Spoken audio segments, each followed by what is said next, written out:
시청자 여러분 안녕하십니까? 현대 문명의 대전환, 지난 시간에 이어 강의를 맡은 박병환입니다.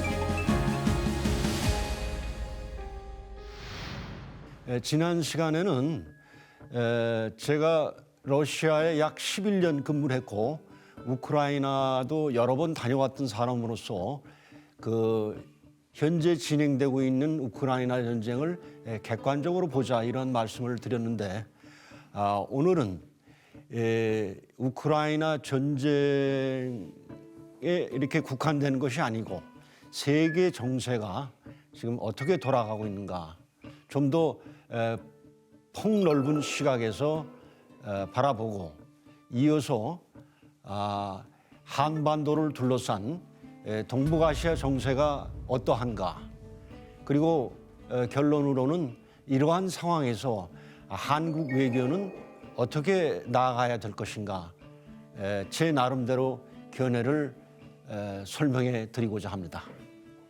우선 첫 번째는 방금 말씀드린 바와 같이 국제 체제, 세계 체제라고 해도 좋겠습니다만은 어떻게 변화하고 있는가.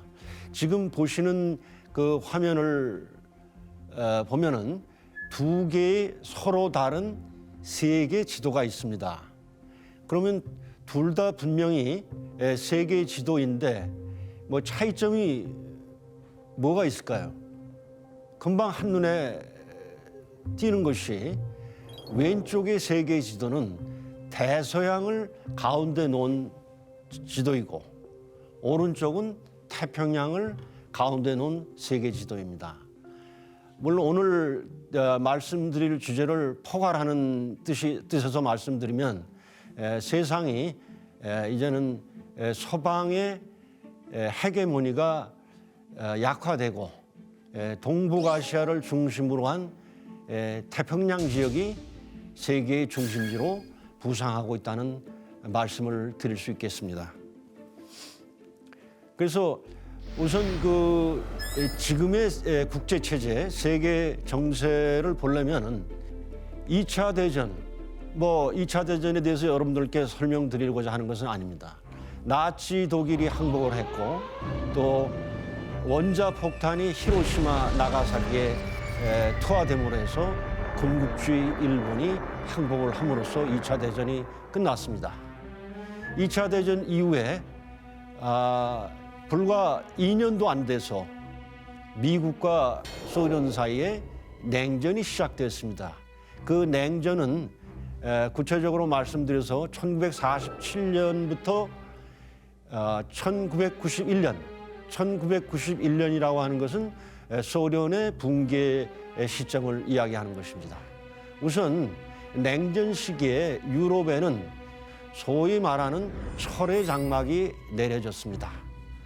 그리고 이 동과 서 각각 바르샤바 조약기구와 북대서양 조약기구라 하는 군사 동맹이 대치하게 되었습니다. 그런데 1990년 전후해서 소련의 그 개혁 개방을 추진했던 고르바초프 대통령이 등장하면서 미국과 소련 사이의 화해, 나아가서는 냉전 종식이 이루어지게 되었습니다. 이 지금 보시는 사진은 당시 그 아버지 부시 대통령과 소련의 고르바초프 대통령이 회담하는 회담 직후 사진입니다. 그래서 이러한 그 화해를 통해서 앞서 일부에서 말씀드린 바와 같이 소련군이 동독에서 철수하면서 베를린 장벽이 무너지고 독일이 통일되게 되었습니다.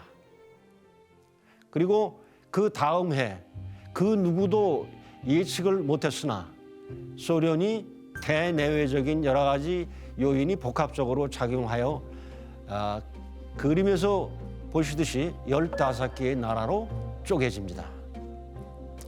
결국 이 얘기는 91년부터 소련이 붕괴됨으로 해서 미국 중심의 일극 체제가 형성되었다는 것을 말씀드릴 수 있습니다. 명실상부한 미국이 전 세계를 사실상 지배하는 미국의 패권이 확립된 것이죠. 그런데 10년이 안 돼서 2001년도에 어마어마한 전 세계가 놀랄 만한 사건이 터졌습니다. 소위 알카에다라고 하는 테러 단체가 민간 항공기를 이용해서 뉴욕에 있는 그 세계 무역센터 쌍둥이 빌딩을 공격하는 일이 벌어졌습니다. 이 어마어마한 거대한 이 건물들이 주저앉고 맙니다. 이에 따른 미국 내 충격은 말로 다 할 수 없었고 전 세계인들도 놀라지 않을 수 없었습니다. 그 당시 그 아들 부시 대통령은 뭐라고 그랬느냐? 미국 편을 들지 않으면 테러 분자의 편을 드는 것으로 간주하겠다라고 엄포를 놓습니다. 이거는 미국의 패권의 또 절정기이기도 했습니다. 그러고선 또 세월이 흘렀습니다. 약 10여 년이 지나면서부터 미국 중심의 일극 체제가 도전받기 시작했습니다. 중국, 러시아, 인도, 브라질, 남아공. 소위 이 5개 나라는 브릭스라고 하는 이름으로도 불리고 있습니다.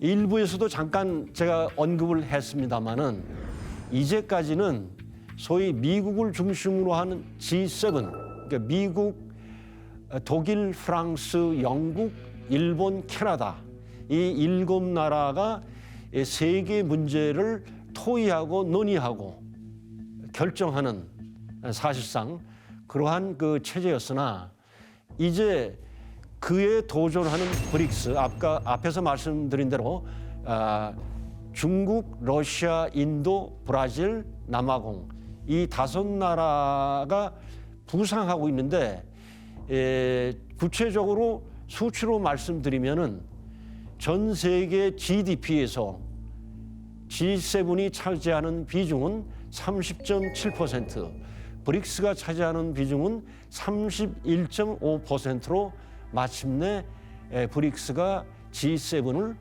추월하였습니다. 그리고 개별 국가로 볼 때도 2024년이면은 중국의 GDP가 미국을 앞지를 것으로 예상됩니다. GDP 크기별로 순서별로 1등부터 이렇게 나열을 한 것인데 지금 1990년대 그리고 2000년대 그리고 2024년 이렇게 2024년은 물론 예측이죠. 이 자료는 뭐 러시아나 중국의 자료가 아니고 IMF 통계 자료입니다. 사실 90년대까지만 해도 GDP 순위에 있어 상위를 차지하는 것은 모두 다 G7 국가들이었습니다.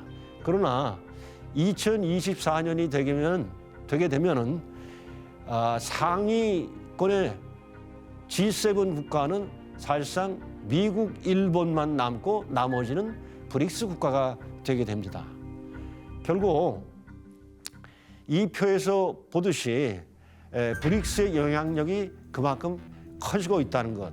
그것은 말을 바꾸면 미국의 패권이 무너지고 있다라고 이야기하는 것은 뭐 지나치게 앞서 나가는 이야기겠습니다만 미국의 영향력이 객관적으로 봤을 때 약화되고 있음을 보여준다고 할 수 있습니다. 더욱이 이 브릭스에는 사우디아라비아, 이집트, 아르헨티나, 이란, 터키 같은 나라도 곧 합류할 예정입니다. 그리고 최근에 있었던 예를 주로 뭐 작년하고 올해 있었던 일인데 그동안 미국이 패권이 강고했을 때는 미국이 뭐 굳이 목소리를 높이지 않더라도 미국이 부드럽게 이야기해도 많은 나라들이 미국의 말에 순순히 따랐던 것이 사실입니다. 그런데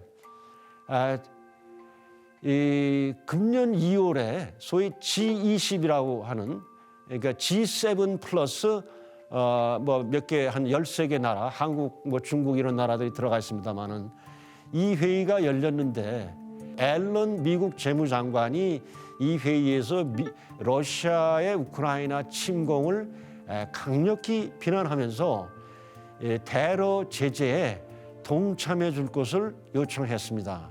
근데 그 장관 회의에 참석했던 G20 중에 비서구권 회원국들이 미국의 요구를 그냥 단칼에 거부를 했습니다. 더군다나 인도에서 열렸기 때문에 인도 재무장관이 의장을 맡았는데요. 인도 재무장관이 뭐라고 그랬느냐? 이 G20 재무장관 회의는 정치가 아니라 경제를 논하는 장인데 우리 앨런 장관께서는 지금 그 관계없는 이야기를 하고 있지 않느냐, 이렇게 또 점잖게 논박을 했다고 합니다.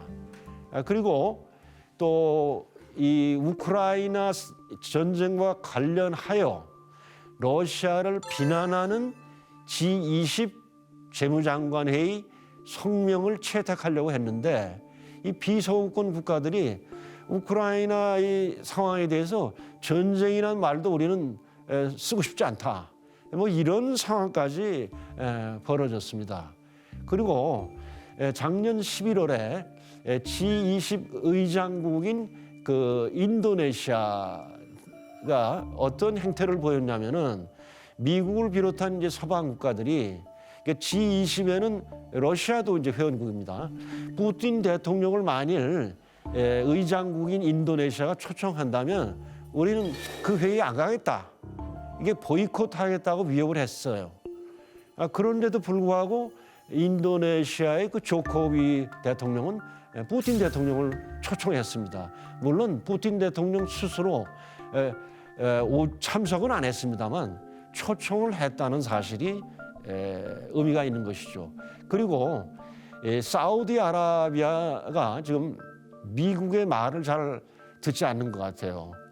작년에도 그랬고 올 3월에도 지금 이제 그 서방이 러시아산 에너지, 그러니까 석유와 가스에 대해서 여러 가지 제재를 하다 보니까 국제 그 에너지 시장이 요동치면서 가격이 폭등하고 있어요. 그래서 이것을 좀 가라앉히기 위해서 사우디아라비아 보고 좀 생산을 좀 늘려달라, 공급을 늘려달라. 그러면 유가가 좀 안정되지 않겠느냐, 이런 그 부탁을 바이든 대통령이 사우디아라비아의 실권자인 빈 살만 왕세자에게 하였지만 두 번 다 거부당했고 오히려 이 빈 살만 왕세자는 생산을 줄이겠다, 이런 또 상황까지 벌어지고 있습니다. 그래서 미국의 말발이 예전만 못하거나 하는 것을 이러한 사례들을 통해서 알 수 있습니다. 그리고 미국이 그동안 이제 이번에 뭐 러시아에 대해서 어마어마한 뭐 수도 헤아릴 수 없을 정도의 제재를 가했습니다만은 러시아에 대한 이번 제재 말고도 미국에 대해서 이렇게 순순히 따라오지 않는 소위 비우호국들에게 여러 가지 압력을 많이 행사했습니다. 그런데 그런 수단이 결국은 달러화죠. 달러화를 무기로 해가지고 제재를 해왔습니다.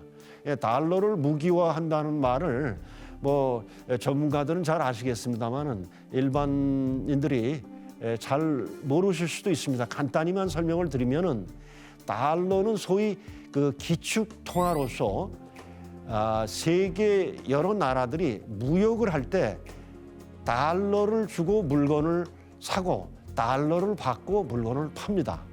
그리고 그 각 나라마다 이 소위 외환 보유고라는 게 있습니다. 하여튼 투자나 무역을 위해서 예비용으로 그 외국 돈을 이렇게 쌓아두는데 달러화를 대부분 이제는 활용을 했었죠. 그러다 보니까 이 달러화의 경우는 그 달러화가 무역이든 투자든 어느 목적으로 쓰이든 간에 달러화의 흐름은 미국의 금융 시스템을 거치게 돼 있고 미국 금융 시스템을 통해서 미국 금융 당국이 얼마의 돈이 어떤 목적으로 어디로 흘러간다는 것을 다 알 수가 있습니다. 그래서 미국은 그러한 그 비우호국에 대해서 압력을 넣기 위해서 그 달러화를 통한 그런 무역 거래나 자본 거래에 제약을 가해왔던 것이죠.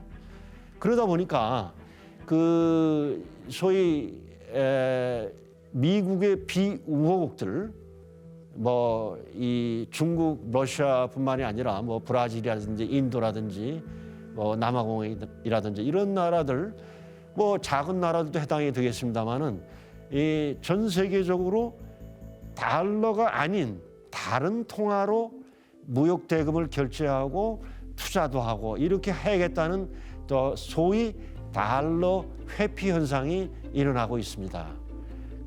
그래서 방금 말씀드린 대로 주로 특히 그 브릭스 국가들이 무역 대금 결제에 있어서 자국 통화로 하고 있습니다. 예를 들어서 러시아와 중국이 어떤 물건을 사고 팔 때 러시아 돈 또는 중국 돈으로 결제를 한다는 얘기죠. 그러니까 달러가 필요가 없어지는 거죠. 이제 그리고 사우디아라비아 같은 나라가 특히 원유를 팔 때 이제까지 달러만 받았는데 이제는 달러가 아닌 다른 통화도 받겠다. 특히 위안화를 사용하겠다. 뭐 이런 움직임이 있고 심지어는 아세안 국가들조차도 달러의 대환을 지금 모색 중이라고 합니다. 결과적으로 이렇게 되면은 국제사회에서 달러에 대한 수요가 감소하고 이 통화라는 것 자체도 일종의 상품입니다. 그러니까 어떤 상품이든지 수요가 늘고 공급이 줄면 가치가 올라가는 건데 지금 수요가 감소하니까 달러 가치가 떨어지는 것이고 이것은 미국 영향력의 저하로 이어지는 것이죠. 그래서 이제 포괄적으로 말씀을 드렸고 구체적으로 미중 대립을 좀 보도록 하겠습니다. 경제적 측면에서 무역 전쟁이 일어나고 있는 것은 뭐 여러분들이 잘 아실 테니까 그리고 앞서 말씀드린 포괄적인 설명으로 가름하고 군사 정치적인 측면을 보도록 하겠습니다. 지금 소위 남진해라고 하면은 중국 남부 지역 그러니까 동남아시아 국가들과 남부 중국 사이에 있는 바다죠. 그 바다에는 물론 대만, 필리핀, 뭐 인도네시아, 말레이시아, 베트남 이런 나라들이 바다를 접하고 있는데 그 빨간색으로 그어진 선이 있습니다. 이것이 소위 중화인민공화국이 주장하는 구단선이라고 하는데 그 내용은 뭐냐? 이 선 안의 바다는 모두 다 중국의 바다다. 중국의 영해다. 이런 얘기죠. 그러니까 이 남진해에 접해 있는 동남아시아들 국가들은 황당무계한 거죠. 이를테면 베트남 같은 나라는 공해로 나아가려면 중국의 영해를 통과하지 않고는 나갈 수가 없어요. 그리고 지금 산호초 섬들입니다. 근데 여기에 이제 중국에서 인공 이렇게 해군 기지를 만들고 있습니다. 그것 때문에 이제 미국하고 또 이 주변 나라들하고 마찰이 벌어지고 있죠. 특히 미국은 중국의 이러한 움직임을 싹 무시하고 있습니다. 소위 이 남진해해 지역은 공해로서 중요한 국제 무역로로서 현재나 앞으로도 항행의 자유가 보장되어야 한다. 그러면서 미국 군함들이 거기를 이렇게 왔다 갔다 하면서 중국에 대해서 견제를 하고 있고, 뭐 아주 최근은 조금 소식이 없습니다만 얼마 전까지만 해도 이 남진해해 해상 및 공중에서 미국과 중국 간에 일촉즉발의 어떤 긴장의 순간이 있기도 했습니다. 이러한 그 남진해에서의 그 미국과 중국 간의 이런 긴장이 고조되고 있고, 그리고 여러분들이 또 아시다시피 대만을 놓고 지금 미국과 중국이 뭐 입씨름만 하는 게 아니라 대만 해역에 뭐 미국이 항공모함을 보낸다든지 또는 중국이 전투기를 뭐 백대 뭐 수십 대를 대만 영해까지 출격을 시킨다든지 이게 서로 신경전을 좀 벌이고 있고, 대만은 지금 소위 그 대만의 독립을 주장하는 그 민진당이 집권하고 있는데, 이에 대해서 지금 중국이 계속 그 압력을 좀 행사하고 있고, 미국은 현재와 같은 그 평화로운 상태 현상을 깨고 중국이 대만을 무력 공격한다면 미국이 가만히 있지 않겠다. 뭐 이런 식의 태도를 좀 보이고 있습니다. 근데 이와 관련해서 주목할 점은 사실은 그 중국이 긴장을 고조시키는 측면보다는 미국이 오히려 긴장을 좀 고조시키고 있지 않느냐, 그렇게 볼 수 있는 측면이 있습니다. 그 당시 미국 하원 의장이었던 낸시 펠로시가 미국 전투기의 호의를 받으면서까지 대만 타이베이를 방문해서 대만 총통을 만나죠. 그리고 또 올해, 그러니까 이번 달입니다. 대만 총통이 미국을 그 참 오랜만에 공식적으로 방문을 했는데, 또한 현재 미국 하원 의장인 케빈 메카시 의장이 이 대만 총통을 만나서 뭐 우리가 무기도 계속 팔 것이며 대만의 그 안보를 위해서 우리가 돕겠다, 이런 얘기를 자꾸 하고, 이번에도 또 중국 측에서 강한 그 무력 시위가 있었습니다. 그래서 제가 보기에는 대만을 둘러싸고 중국이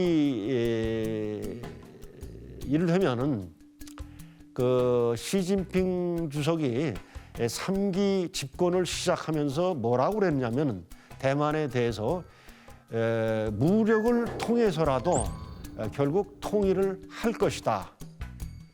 물론 이 얘기는 꼭 무력을 행사하겠다는 얘기하고는 좀 다른 얘기입니다. 무력을 동원해서라도, 의미가 좀 다르죠. 그 정도의 입장인데 미국이 자꾸 중국의 그러한 그 무력 공격 가능성을 높이고 있는 거 아닌가. 그런데 제 나름대로는 앞에서도 제가 설명드렸습니다마는 2024년 뭐 불과 1년밖에 안 남았습니다. 이제 경제적인 방법으로는 미국이 중국의 그 도전을 물리칠 수가 없는 상황이 돼 버렸습니다.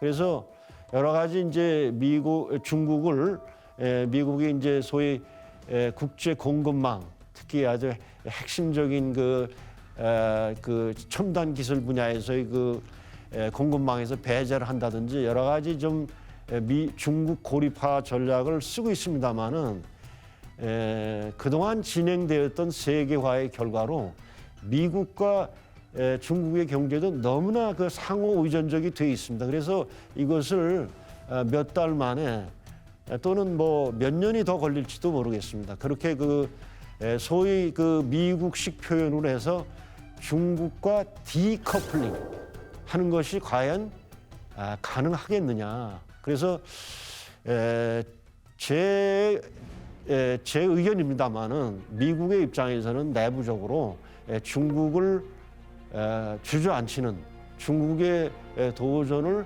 분쇄하기 위해서는 이제 군사적인 수단을 쓸 수밖에 없다. 이런 결론에 도달한 것이 아닌가. 그래서 그 대만 위기를 조장해서 그러려는 것은 아닌가. 그런 생각을 좀 해봅니다. 그리고 또 하나 미중, 미러 말고 중동에서 새로운 정세가 전개되고 있습니다.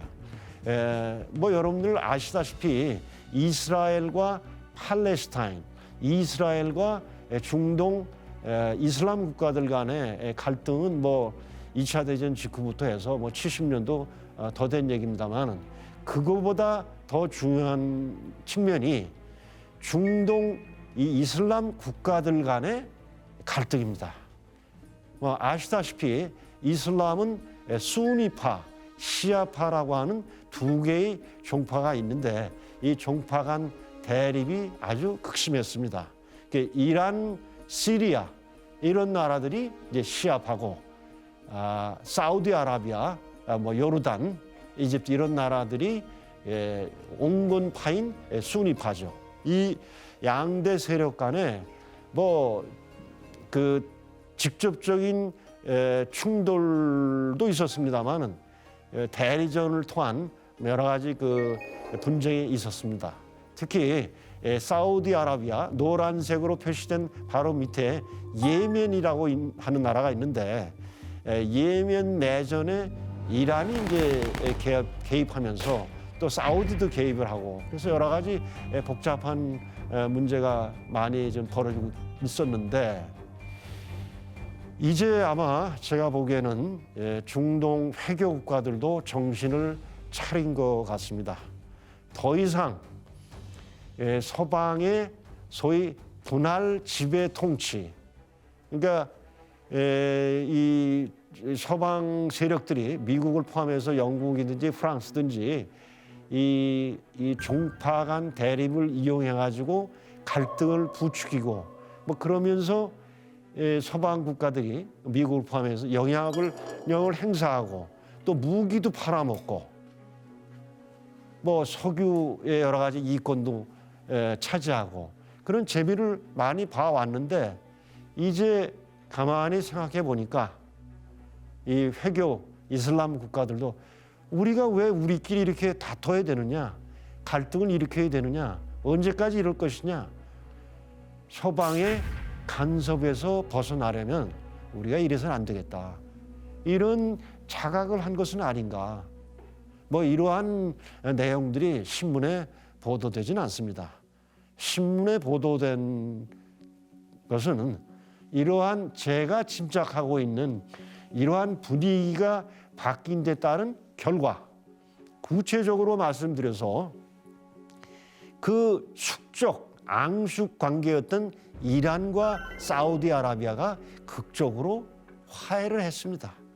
그래서 외교 관계를 회복하고 대사관도 다시 설치하고 나아가서 다른 또 시아파 국가, 다른 수니파 국가들하고 서로 교차 화해하는 움직임이 벌어지고 있습니다.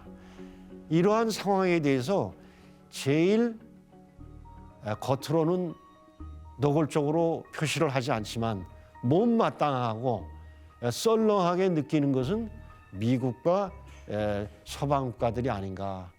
결국 이것은 객관적으로 제3자 입장에서 보면은 그동안 미국을 비롯한 서방 국가들이 누려왔던 중동에서의 영향력이 약화되는 조짐이다. 이렇게 말씀드릴 수 있습니다. 그래서 이와 같이 그 미중, 미러, 그 중동 정세의 변화, 그리고 브릭스의 부상, 그러니까 중국, 러시아, 인도, 남아공, 브라질 이런 나라들이 부상하면서 미국의 말발이 예전만 못하다는 것은 객관적인 사실이다. 그래서 그러면 앞으로의 그 세계는, 국제사회는 어떻게 전개되겠냐, 정세가. 뭐 지금 현재는 91년도 소련이 붕괴된 이후 등장한 미국 중심의 일극 체제, 그러니까 미국 패권 체제가 아직은 유지되고 있습니다. 단지 약화 조짐을 보이고 있다는 것이죠. 그러면 더 나아가서 앞으로 수년 뒤에 또는 5년 뒤에 10년 뒤는 어떻게 될 것이냐.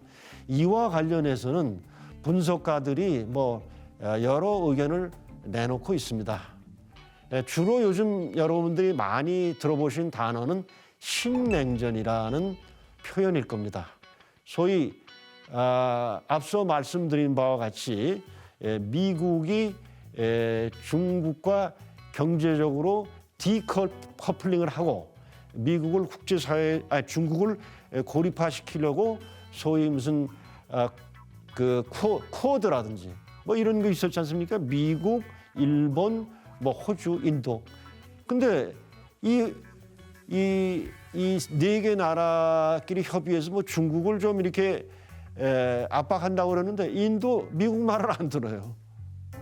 근데 어쨌든 이제 이러한 이 중국과의 이제 관계를 최대한 단절하려고는 중국과 담을 쌓으려 하는 그러한 미국의 움직임을 보고서 이게 91년도 이전에 미국 소련 간의 냉전과 같은 그런 상황이 벌어지는 거 아니냐.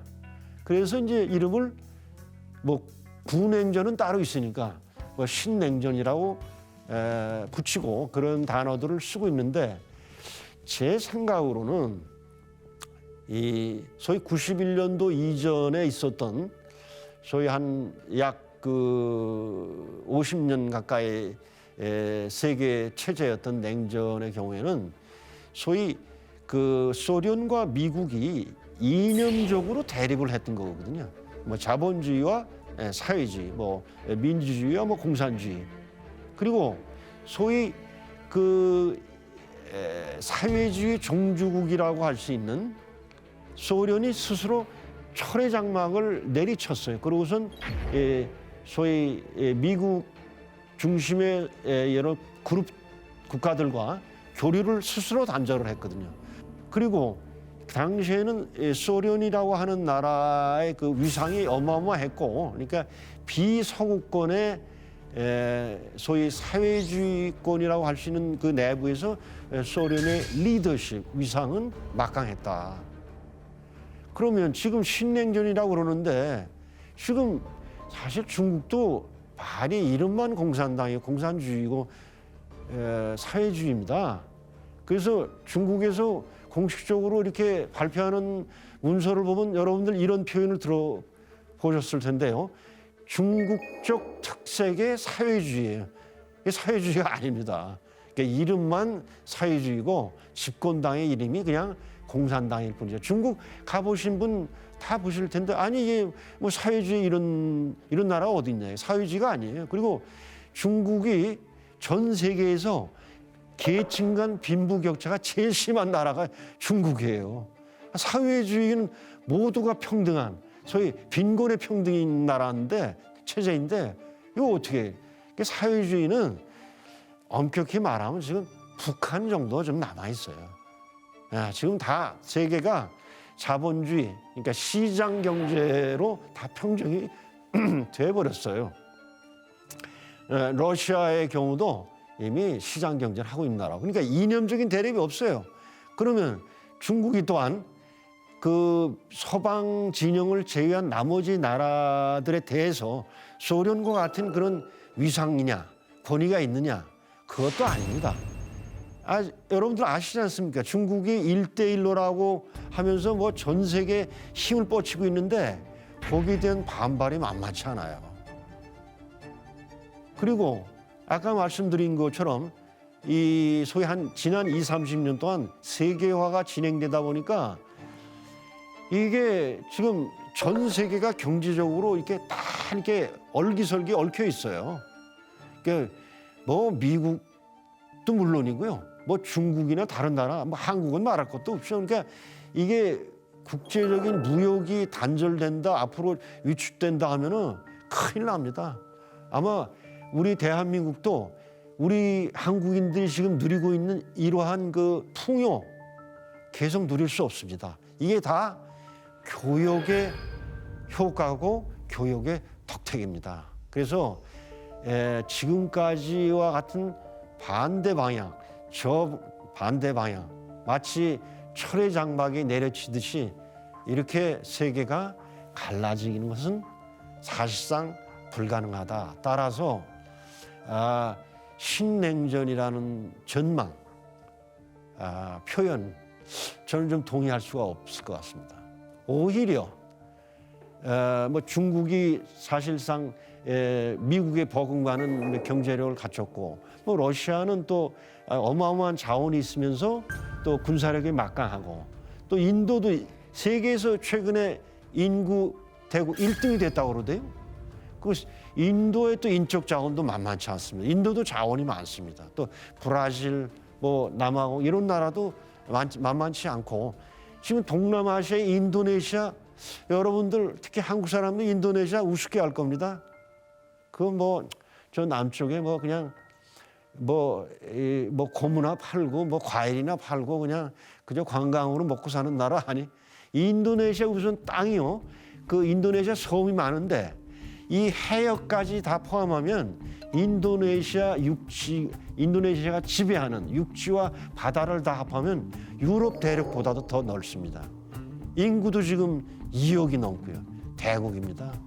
그리고 객관적으로 GDP도 지금 엄청 뭐 지금 아직 세계 10위권은 아닙니다만 엄청나게 좀 올라왔습니다. 그래서 미국이 또 엄청난 그 강점이 있습니다. 어떤 국내 정치적으로도 안정돼 있고, 미국의 경제도 뭐 여러 가지 뭐 나라마다 문제가 있듯이 미국도 문제가 많습니다만은 상대적으로 봤을 때 미국 경제도 탄탄하고, 그리고 미국의 또 군사력이 아직도 여전하지 않습니까? 뭐 지금 현재 뭐 러시아가 막강하다고 하지만 또 미국의 군사력은 아직도 세계 1위인 게 틀림없고요. 그래서 미국의 그러한 그 위상이 앞서 제가 이제 뭐 세게 말씀을 드렸는지 모르겠습니다만은 미국의 위상이 객관적으로 흔들리고 있다.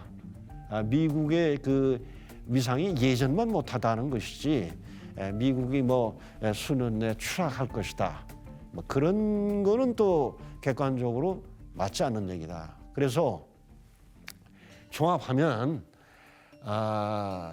미국의 어떤 권위, 미국의 패권이 예전만 못하고 좀 약화되지만, 그러니까 더 이상 미국 중심의 일극 체제라는 말을 쓰기에는 어울리지가 않지만 미국의 상대적인 우위는 유지되는 가운데 뭐 중국이라든지 러시아라든지 인도라든지 이러한 그 중상위권 세력을 갖고 있는 나라들이 그 하나의 또 작은 핵으로 국제사회에 등장하지 않겠는가. 그래서 저의 견해로 보면 다극체제로 가지 않겠느냐. 미국의 상대적인 우위가 유지되는 가운데 다극체제로 갈 것이다.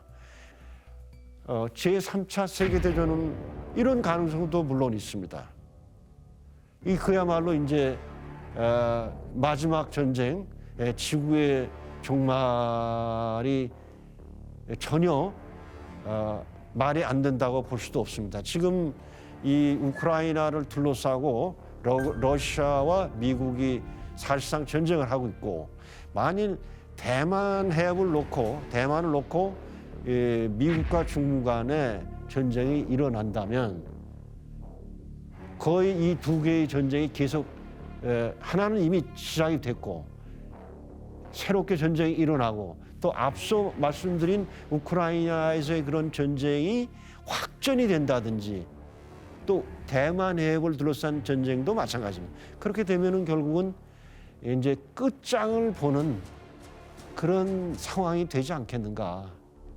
물론 저뿐만 아니라 여러분들도 평화를 사랑하는 입장에서 이 세 번째 대안으로 앞으로의 세계가 나아가지는 않았으면 좋겠습니다. 않기를 바랍니다.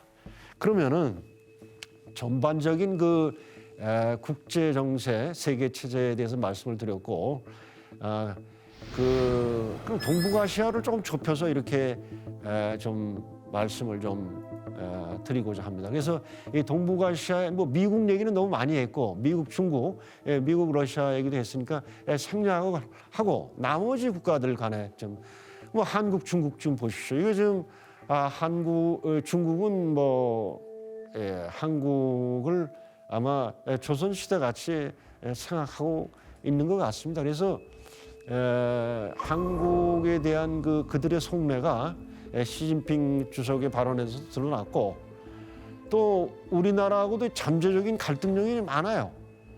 김치, 한글이 중국에서 비롯됐다, 어쩌고 저쩌고 얘기가 많은데, 그거보다 더 한 게 영토 문제가 만약 통일이 되면은 영토 문제가 일어나서 간도 문제, 간도 어디입니까? 여기 압록강, 도만강 건너편 아닙니까? 이게 한일 합방 직전에 대한제국이 외교권을 박탈당한 상태에서 일본이 대신 청나라하고 협의하면서 어떻게 좀 이상하게 돼버렸어요. 그것을 이 중국 측에서도 잘 알고 있어요. 우리 국내에서 간도 되찾기 운동 이런 거 많이 일어나죠.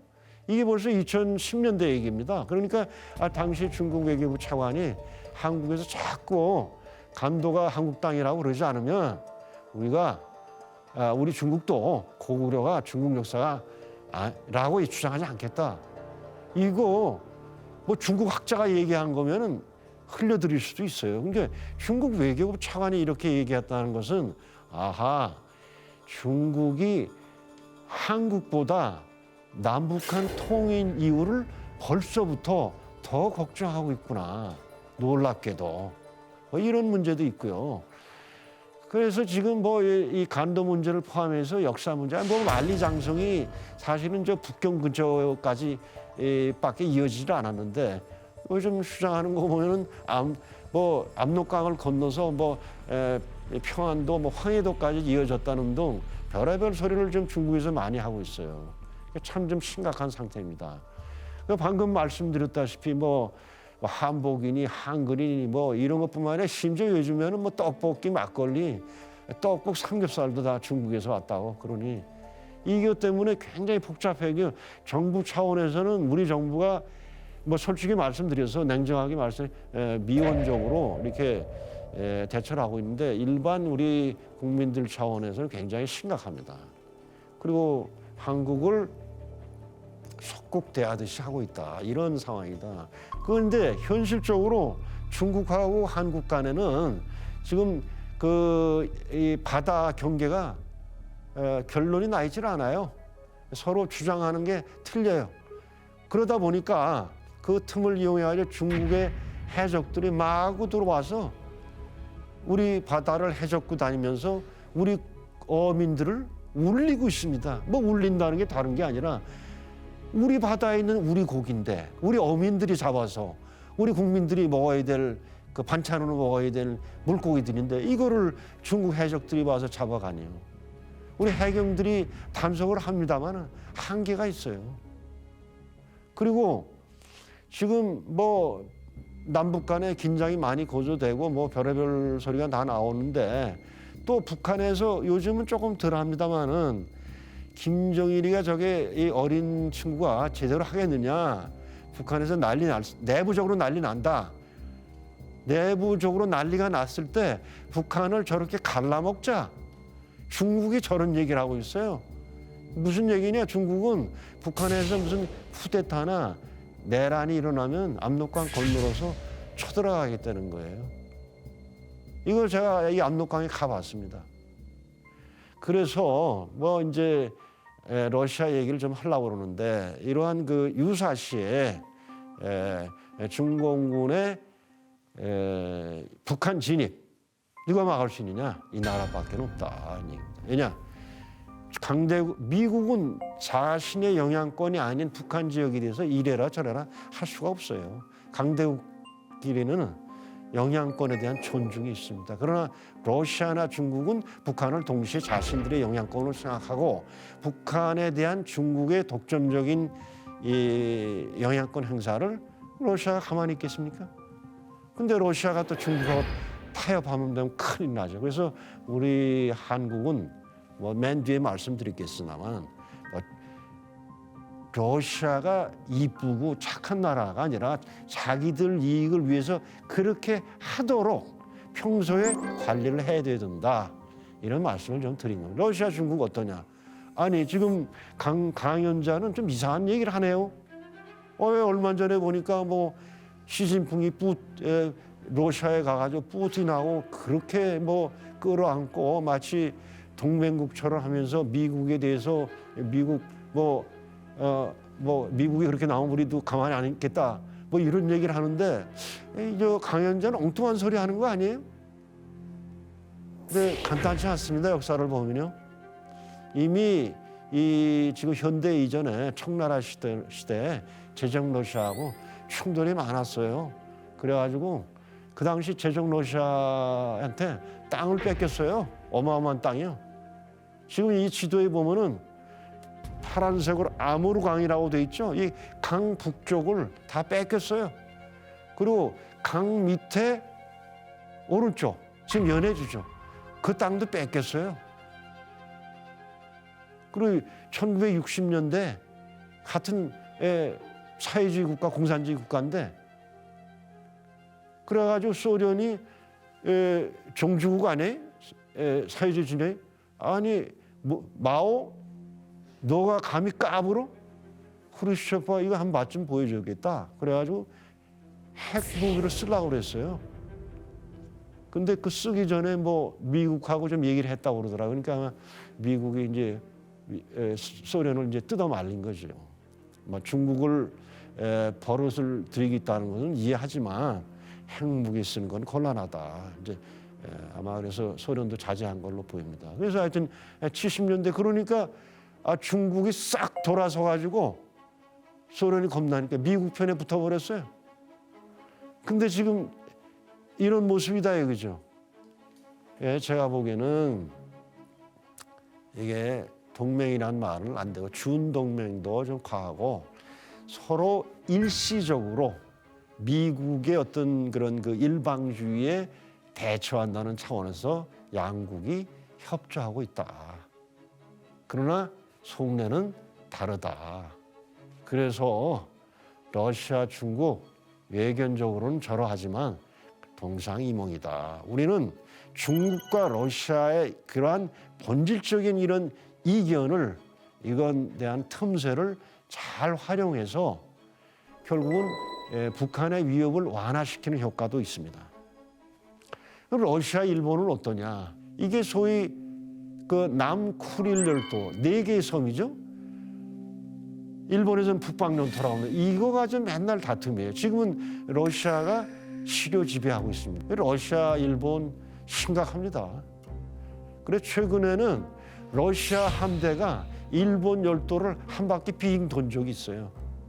근데 이게 그 일본이 몇 개의 섬으로 이루어져 있는데 이 지역적인 특성 때문에 일본의 뭐 홋카이도하고 혼슈 이런 섬들 사이의 그 해협이 국제 공역으로 돼 있어요. 일본의 영해가 아니라 외국 군함이 이 어떤 전쟁할 의사가 아니면 자유롭게 통과할 수가 있어요. 그쪽으로 가니까 빙 한 바퀴 돌았어요. 그러니까 일본이 깜짝 놀랐죠. 그 중국하고 일본은 어떠냐? 지금 대만 옆에 다오이다오 중국말로 일본말로 센카쿠라고 하는 한일 간의 독도 같은 섬이 있어요. 지금 일본이 지배하고 있죠. 이거 가지고 또 갈등이 지금 약간 이렇게 덮어놨을 뿐이에요. 한국하고 일본 관계 이거 뭐 너무나 여러분들 잘 아시니까 바다 경계가 완전하지가 않아요. 독도 문제도 완전히 해결된 게 아닙니다. 그리고 독도 주변 수역도 그렇고요.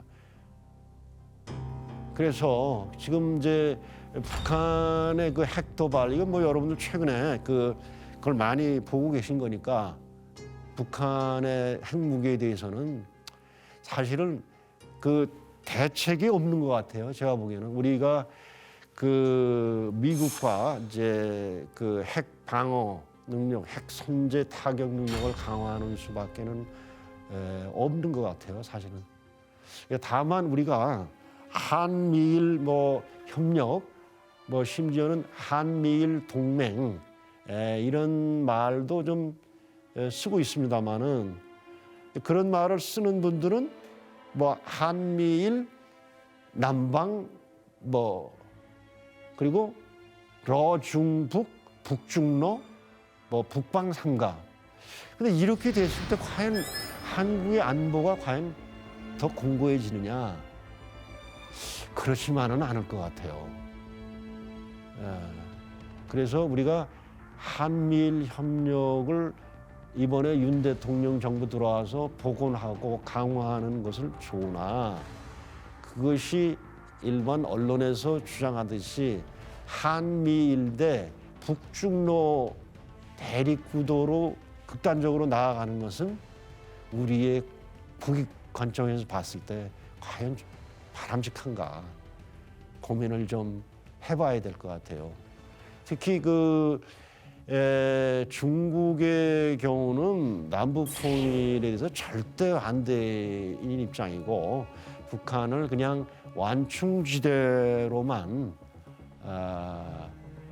보려고 하기 때문에 중국보다는 대중국, 우리가 또 뭐 여러 가지 뭐 담쌓고 지낼 수는 없으니까 제한된 측면에서 우리가 교류 협력을 유지해야 되겠습니다만, 특히 러시아하고는 이 긴장 완화라든지 향후 통일 문제를 염두에 둔다면 러시아와의 관계를 지금 우크라이나 전쟁 때문에 계속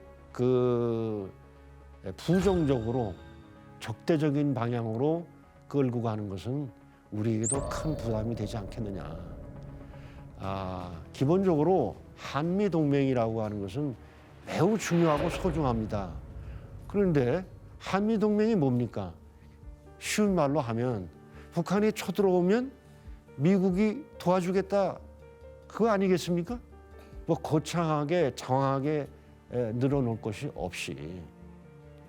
그러니까 우리가 북한의 위협이 매우 우리에게 중대한 문제이고, 그러한 문제에 대처하기 위해서 한미 동맹이 중요하다. 뭐 그거는 이론의 여지가 없습니다. 그러나 그렇다고 해서 한미 동맹의 본질이 그거일진데, 그것을 너무 확대해서 다른 나라들과의 관계를 너무 축소시키는 방향으로 가는 것은 바람직하지 않지 않느냐. 이게 저의 견해입니다. 그리고 지금 돌아가는 국제 정책, 뭐 동서고금을 막론하고 마찬가지가 있습니다만, 착한 외세는 없는 겁니다. 다 자기 이해관계에 따라서 그것이 맞아떨어지면 협력하고 동맹을 맺기도 하고 그런 것이죠. 그래서 제가 일부에서 말씀드린 것과 같이 같이 운운하는 것은 매우 위험하다. 특히 강대국이 아닌 대한민국의 입장에서 그러한 수사에, 외교적 수사에 휘둘리는 것은 조심해야 된다. 우리가 상대국에 대해서 우리가 아쉬운 점이 많을 때 상대국의 비율을 맞춰줘야지요. 뭐 개인 간의 관계도 그렇듯이. 그러나 그 이상이 되는 것은 자제해야 된다. 그래서 한미일 협력 다 좋고 한미동맹 다 좋다. 그러나 주변 다른 나라, 중국, 러시아, 그리고 지금 부상하고 있는 뭐 인도나 뭐 다른 국가들과의 관계, 또 우리가 잘 신중하게 관리를 해야 되는 것 아니겠느냐. 그러니까 어느 한 나라와의 관계만을 위해서 그것이 중요하다고 그래서 다른 나라와의 관계를 희생시키는 우를 보면서는 곤란하지 않냐. 그래서 오늘의 결론은 지금 세계 정세가 지금 그 일종의 과도기라고 볼 수 있고요. 그리고 동북아시아를 둘러싼 정세도 무척 지금 격동하고 있습니다. 이런 때일수록 우리 대한민국이 정신을 바짝 차리고 중심을 잡아야 되겠다. 너무나 순진해서는 곤란하다. 착한 외세는 없다. 이렇게 저 결론을 내리겠습니다. 지금까지 지금 변화하는 그 급변하는 국제 정세 그리고 이에 따른 동북아 정세 그리고 나아가서 대한민국 외교의 방향은 어떠해야 될지 이에 관해서 제 나름대로 여러분들에게 의견을 설명을 좀 길게 드렸는데 잘 이해를 하셨는지 모르겠습니다. 어쨌든 여러분들이 이 국제사회 이런 이 국제 정세를 보실 때 저의 이러한 설명도 의견도 참고하여 주시면 대단히 감사하겠습니다. 감사합니다.